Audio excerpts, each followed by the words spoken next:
Hi there.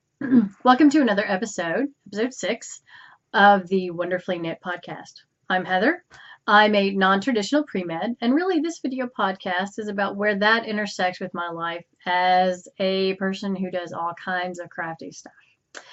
So be welcome. You should know that all show notes will be written up and posted at the same time that this video is posted. We are at wonderfullyknit.blogspot.com. And Wonderfully Knit is going to be all one word. We are also on Facebook now at the Wonderfully Knit podcast page. Do please like it. Pass it around and let your friends know. And I will post a link to that as well. And I will also post a link to our group on Ravelry, where you can log in to www.ravelry.com and then do a search on the groups tab for the Wonderfully Knit podcast. And you should be able to find us, and we will welcome you to come on in and participate. Love to get a good community going. So it's been a couple of weeks since my last posting, and the reason for that is that, number one, I ran around like a chicken with my head cut off, trying to get ready for the interview that I had last week. I had an interview in the middle of last week, in the middle of some really nasty weather that's happening here in the eastern half of the United States. We thought we were getting out of it, but it seems to be coming back. I kind of resent that, because this is the weather where you get really, really, really warm, and then you get really, really, really cold in the same day, and nobody does that. Nobody does well in that. We end up having a lot of patients in the hospital for that reason, with lung issues, especially if they haven't gotten the pneumonia vaccine. Recommended for asthmatic patients now, by the way. It doesn't matter your age, I don't think. There may be there's probably a lower PEDS designation beyond which they're like, no. But at any rate, check it out with your doctor. So, interview. Yeah, obviously that's going to be the focus of this week's kind of pre-med concentration thing. By the way, if you're not a pre-med, if you're, pre-medical, any other medical profession, or in that school right now or past that school, you're welcome. If you're medically interested, you're welcome as well. Really, in all honesty, this is kind of a podcast that's about half and half crafting and half what it's like being a pre-med for me. So as well as was just a personal vlog of stuff that I'm working on, so I can kind of keep up with it for myself as well. So what all else? Interviews, right. So let's talk about interviewing and getting ready for interviews. Number one, from your point of what you can control when you're in there. Number one, you want to be knowledgeable. Try to be as calm as possible, right? But be knowledgeable. That means you have reviewed your AMCAS application or your dental school application or whatever. You have reviewed the secondary that you submitted to that school, which, by the way, you have saved a copy of, so that in the instance that you got your interview, you could review all of this information before your interview. And you have reviewed, you've reviewed your MCAS personal statement, and also the things that, you put down as significant experiences for you, where you wrote a longer portion of the AMCAS application for that entry. On top of that, you have also, maybe a couple days before, don't do it necessarily right before, but a couple of days before, you have reviewed the school's website and you've done things like refresh yourself on their mission statement. Why is it that you want to go there? Maybe some extra programs that they have. In addition, if you happen to have the kind of minor in of knowing some students who are at that school, give them a call, shoot them an email, talk about stuff that's going on at the school right then. Hey, if you happen to know your interviewer or interviewers, if that information has been sent to you already, go ahead and ask, what is so-and-so like, that kind of thing. And that can also be one of those things that's mentionable in the interviews. Well, I spoke with the student who goes here and blah, blah, blah, blah, blah.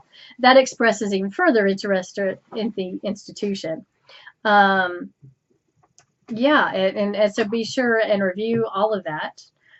Definitely a night or two before you want to work out, if you're not familiar with that area. If you're not from that area, you haven't lived in that area, you want to review and you want to use Google Streets, right? Google Maps, use the Street View to map your way there from where you'll be staying.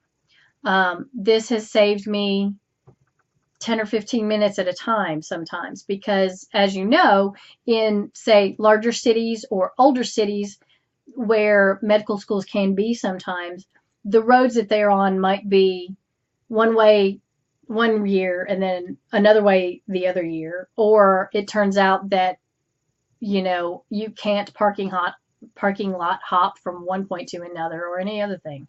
It's good to be sure to use the Google Street View to make sure that that is still okay for you. So that's getting ready for the interview. Clothing wise, okay, so makeup wise. So makeup wise, I'm so done with a nude eye. I'm so done with lack of color. Oh my God. That is why I'm wearing so much makeup today, because oh my God, I want some freaking color, because I have been doing a nude eye for like 3 months now. I'm so tired of it.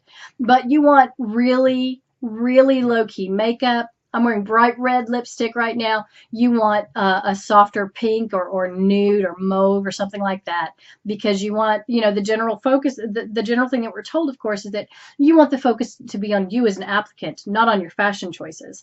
That's actually disruptive. So what you really want to do is check out the interview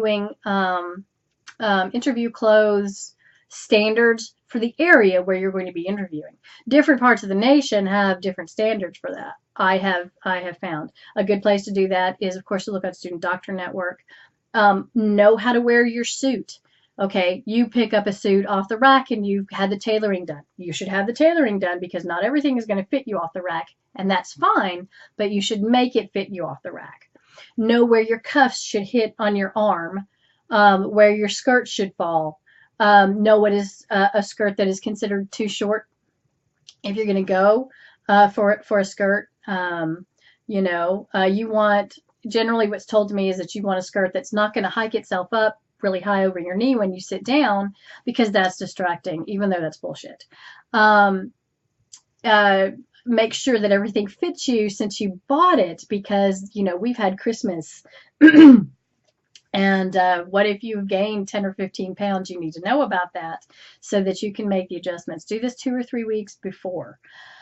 And make sure that you know how to wear your suit. By this, I mean, so you've bought your suit off the rack and you've had the alterations done. Okay, that's great. Have you remembered to undo the X of the thread tacking that closes the vents on the side or the back of the suit?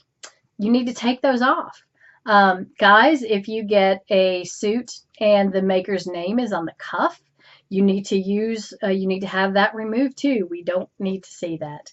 It's not appropriate to leave those on. So, you know, if you could have a black suit and then maybe a suit that's like navy blue or something. Some cases, you know, after months and months and months of seeing black suits, black suits, black suits, black suits, black suits, in a sea of black, a nice navy blue is going to do well. You know, it's entirely appropriate for a nice navy blue. Now, that's in my area. In your area, it might be wildly inappropriate. It might be considered wildly inappropriate for you to wear any other color but black. So check that out. You should by now have a speaking relationship with the schools that you are most interested in. You should by now have that relationship with their admissions folks. Give those folks a call and say, hey, I was thinking about, you know, I'm kind of stressing out about my interview and I was considering clothing choices. And I was wondering if you know how it's perceived to wear maybe a navy blue suit. Always conservative lines. You don't want fashionable lines, always conservative lines. So conservative laid back makeup, conservative laid back hair, clothes. Because you want to shine as an applicant, you don't want to shine as a fashion plate. Yeah. And prep work, you do your prep work before the interview. That's all I can think of right now. I'm sure I've forgotten something. But so interviews, bleh. Now, insofar as the interview itself goes, they vary. The experience is going to vary from school to school. My schools that I have interviewed with have had a largely relaxed and responsive, conversationally based interview experience. I'm always going to do well in those. Some interviews, some interview situations are set up that you're not going to do well. They're not designed for you to do well. They're designed to stress you out and to see how you respond in such instances. Um, they are designed to do, to see how you interact with somebody who's got a completely flat affect for you, isn't giving you anything. They need to see how you do with that. Some people are just that way, which is never fun. I had an interview where I kind of didn't get really anything back, but it turns out I found out later that the interviewer was still fairly impressed with my interview. So, even though I felt like I didn't really connect on a personal level, that person still felt that I was a viable candidate. Based on the interview, of course. So yeah. All right. So stash. I have had significant stash enhancement since the last time I recorded. Let me get that right now. So I had a special order that I placed before the new year that I was finally able to pick up. It's great. It's this yarn right here. It's some superwash. I believe I've spoken about superwash before. It is a basically on the fiber of the wool itself. You have these scales that kind of lay over one another down the length of the fiber.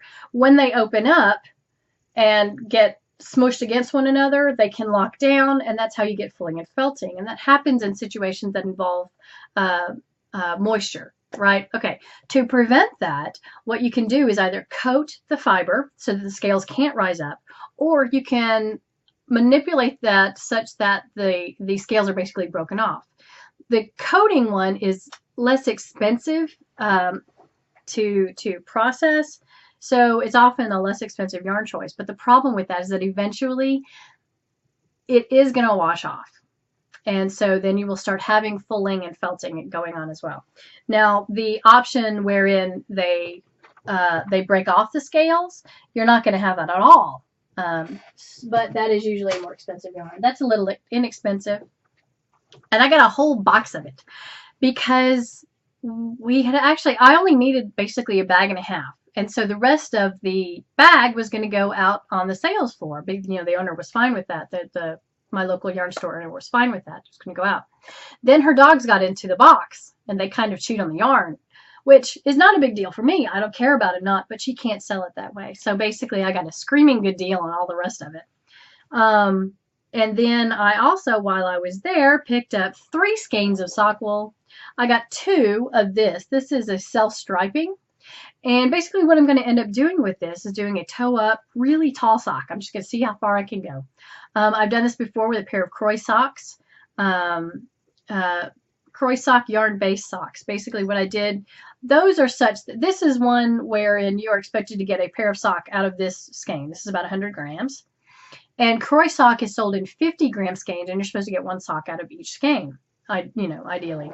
Well, I always have a little left over. As it turns out, I have a lot left over because what I found was one time I just wanted to see what would happen if I just knit toe up and just knit until I ran out of yarn. And I got a knee-high sock, and it fit great. It lasted forever.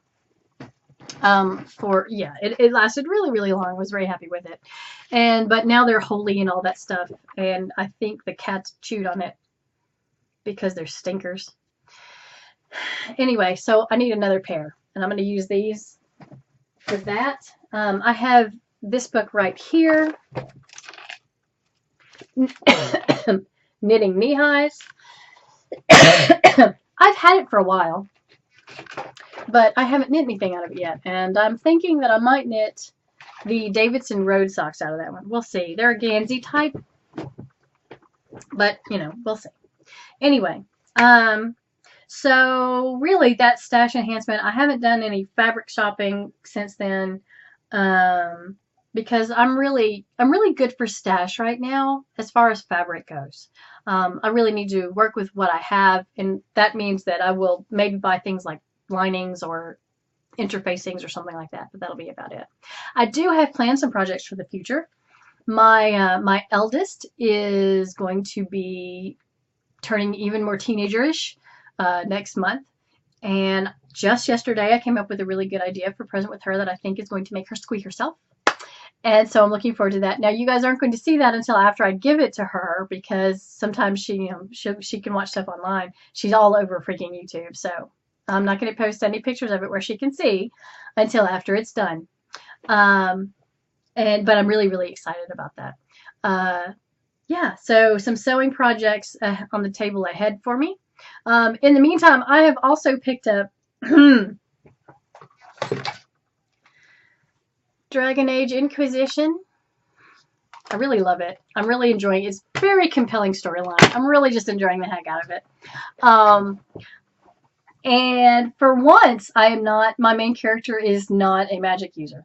That is often the theme for me, but I'm trying something different this time. Not even human, not even elfin. Elven, rather. She's certainly not elfin. I'm 5'1". I'm nearly elfin. But this one, she's really, really tall.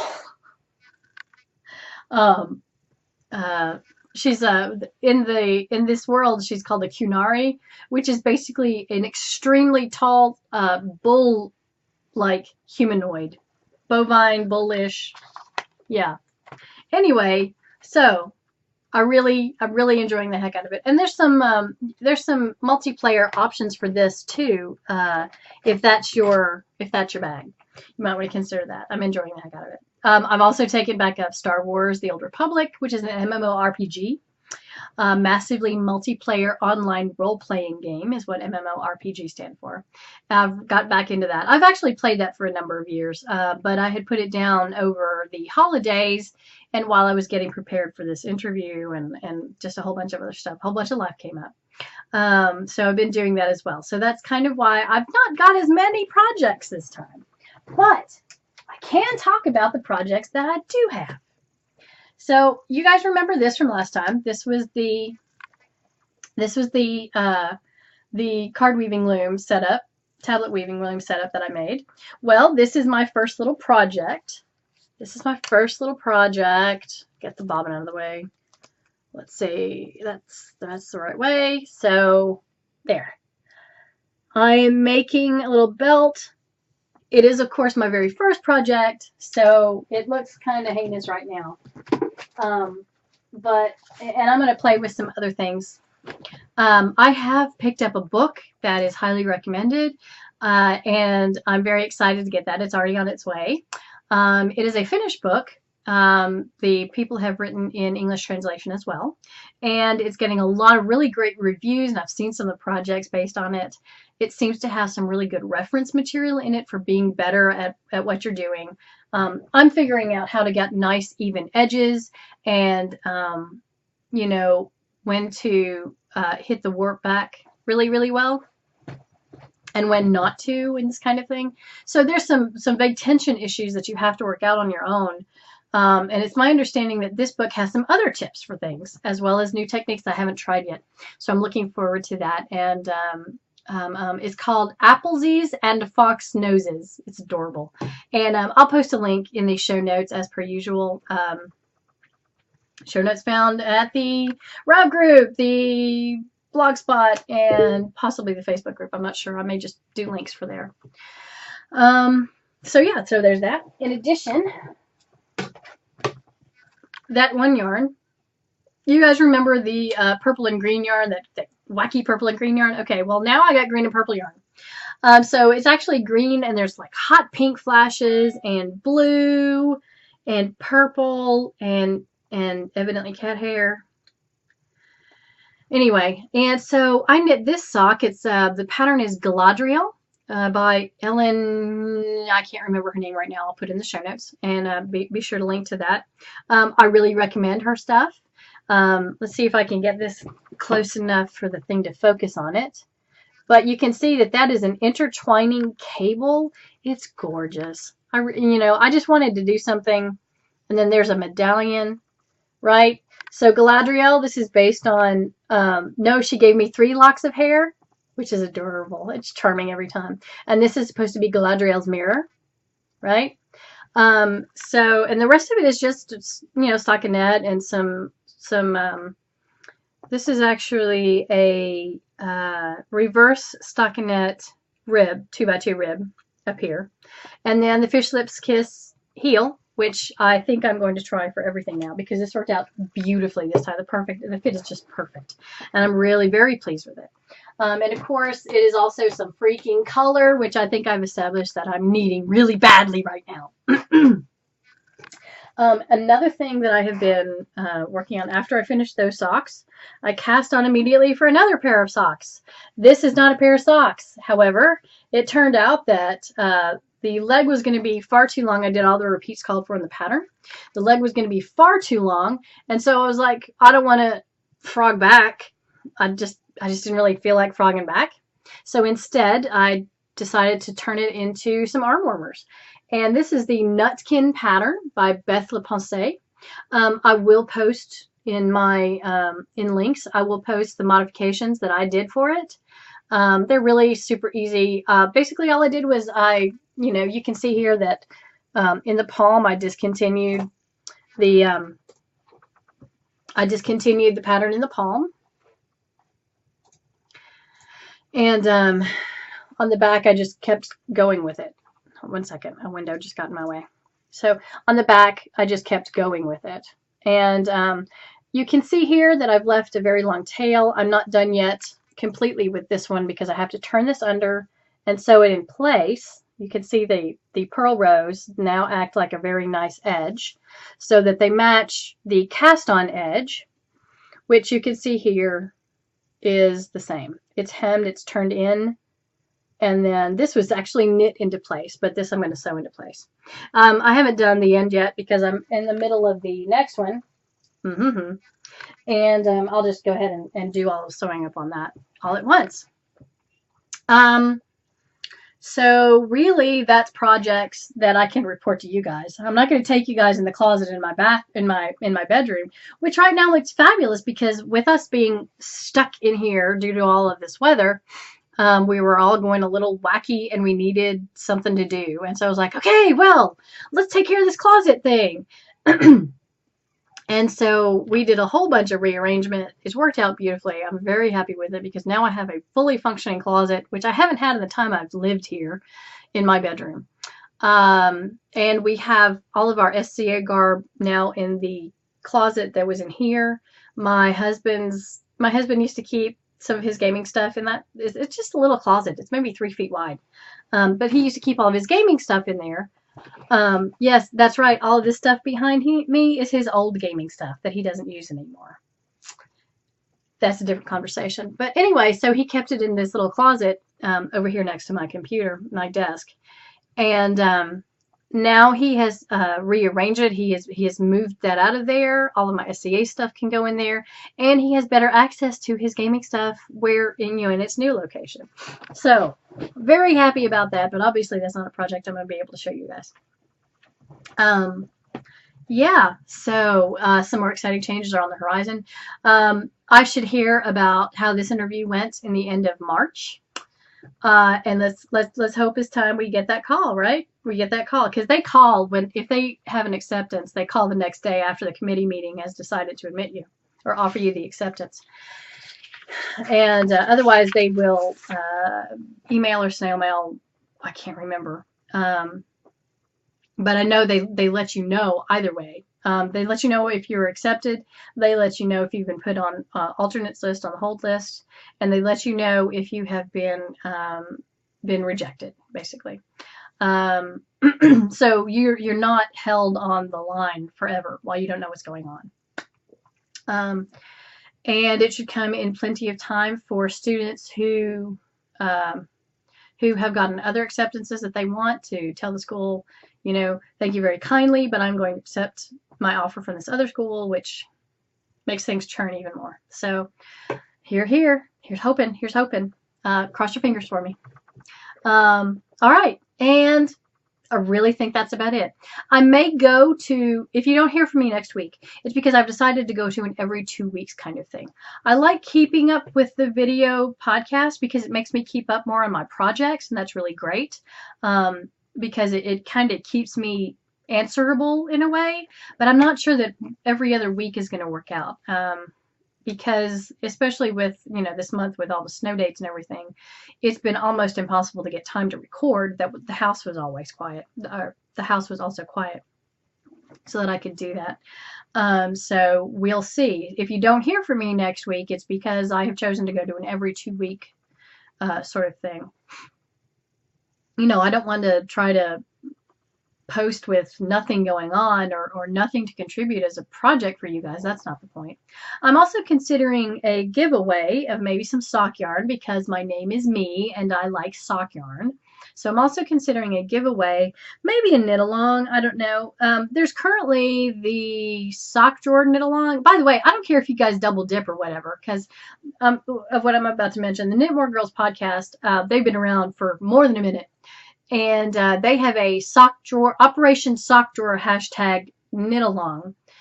And I like to participate in that some too. Another friend of mine who has a podcast with another friend of hers, the Caffeinated Knitting podcast, they are doing a 12 pairs of socks kind of knit along challenge. I'm not sure how long I'll be able to participate in that, but I'm going to do it for as long as possible. I'm not going to really shoot for one a month because that doesn't often work out for me. There's months where I can't knit a pair of socks, but I am going to see if I can do 12 pairs of socks because especially right now I'm kind of churning them out. So there may be a knit along and giveaway at the end of the knit along. We'll see. Let me know what you guys think of that. Like I said, it would be sock yarn. Ooh, maybe some Blue Moon Fiber Arts. I have a skein of that. Well, we'll see. We'll see. In the meanwhile, you guys have a great week. I hope I see you next week or in the next or in 2 weeks. In the meanwhile, have a great time. Bye.